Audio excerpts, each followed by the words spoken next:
अस्सलाम अलैकुम नाज़रीन, हमारे यूट्यूब चैनल पर खुशामदीद। जैसे ही मैंने जवानी की दहलीज पर कदम रखा मेरी ख्वाहिशात बढ़ना शुरू हो गईं। मैंने काफ़ी दफ़ा यूट्यूब पर वीडियोस देखकर हाथ का इस्तेमाल किया, लेकिन अब मेरा दिल करता था कि मैं किसी से दोस्ती कर लूं। लेकिन मेरे आसपास ऐसी कोई शख्सियत मुझे नज़र नहीं आई।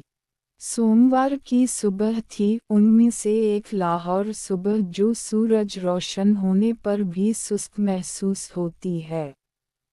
जब क्लास शुरू हुई तो क्लास के दरमियान रूम का दरवाज़ा खिला और प्रिंसिपल एक नए तालिब इल्म के साथ अंदर आए। मैं उस वक्त आधा बेदार था, हमारे अंग्रेज़ी के टीचर के सामने बुलंद आवाज़ से पढ़ने का बहाना कर रहा था। इसने अंदर कदम रखा जैसे वो गलती से गलत दुनिया में चली आई हो। सफ़ेद यूनिफॉर्म, साफ तौर पर बंधे हुए बाल, एक स्कूल बैग ने इसके सीने के करीब गले लगाया हुआ था। उसके बारे में कुछ ऊंची आवाज़ में नहीं था, फिर भी कमरा खामोश हो गया। क्लास प्रिंसिपल ने कहा, ये हानिया सईद है। इसे अभी पब्लिक स्कूल से मुंतकिल किया गया है। इसने शाइस्तगी से सर हिलाया। उसकी आवाज़ जब वो बोलती थी इतनी नरम थी कि यहाँ तक कि छत का परस्तार भी हश लग रहा था। इस्लाम वालेकुम। 30 मतजस्सुस नौइमरों से ताल्लुक़ रखने वाला वालेकुम इस्लाम, और मेरा दिल किसी ना किसी तरह इसकी ताल को भूल गया। वो खिड़की के करीब मुझसे 2 बेंच दूर आ बैठी, सूरज की रोशनी इसकी नोटबुक के बिल्कुल पार गिर रही थी। मुझे ऐसे लगा कि अगर अमन की कोई शक्ल है तो ये उसी लम्हे की तरह नजर आएगा। मैंने उस दिन इससे बात नहीं की, लेकिन मैंने छोटी छोटी चीज़ों को देखना शुरू किया। जब उसने पढ़ते वक्त इसने अपने बालों को अपने कान के पीछे खींच लिया, जिस तरह वो रियाजी के मसाइल हल करते वक्त अपने कलम के सिरे को काटती है। जब वो सख्त सोच रही थी तो उसने जो छोटा सा झोंका बनाया था। अपनी ज़िंदगी में पहली बार मैंने इब्तिदाई क्लास में पहुंचना शुरू किया।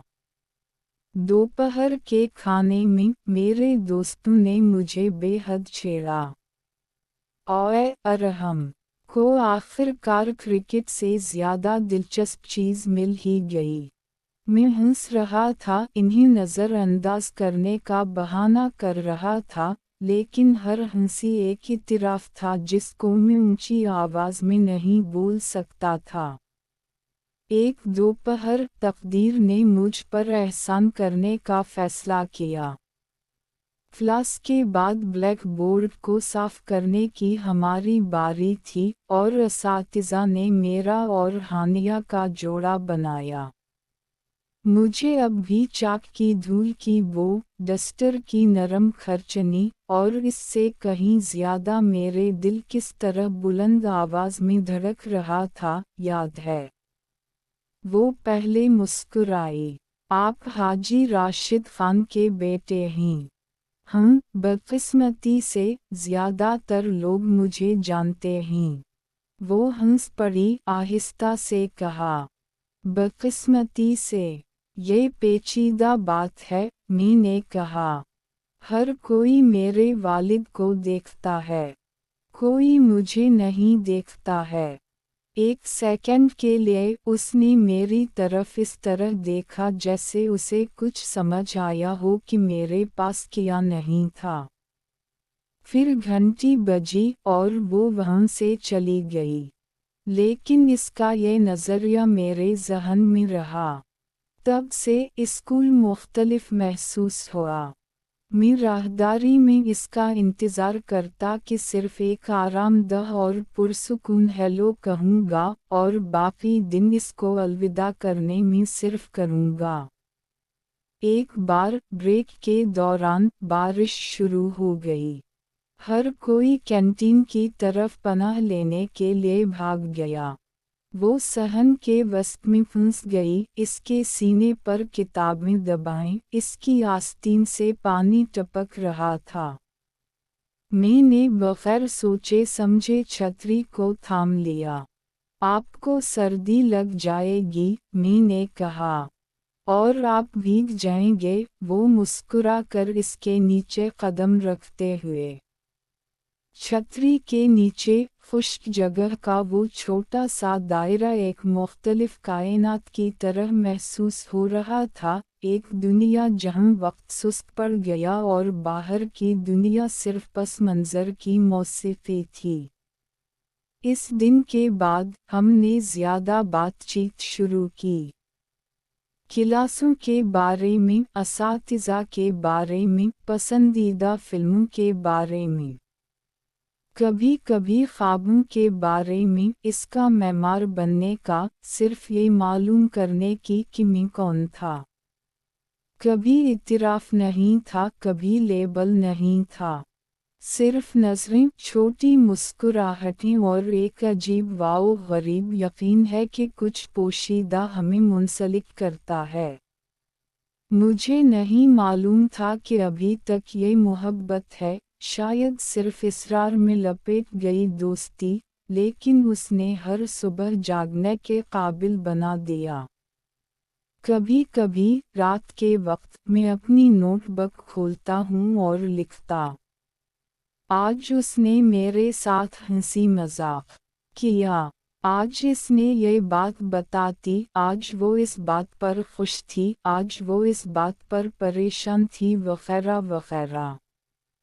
तब मैंने सोचता था कि ये एहसासात हमेशा के लिए रहेंगे। मैं नहीं जानता था कि ज़िंदगी कितनी आसानी से सिमत बदल लेती है, वाकई नौजवान दिल कितने नाजुक होते हैं। लेकिन हमारी ज़िंदगी के इस मौसम में, हम दो 16 साला बच्चे थे जो उसी लाहौर में आसमान के नीचे खड़े थे, ये सीख रहे थे कि इसकी वजह यह है कि किसी की देखभाल करने का क्या मतलब है। यही साल था कि सब कुछ शुरू हुआ, खामोशी से, गैर मुतवक्के तौर पर।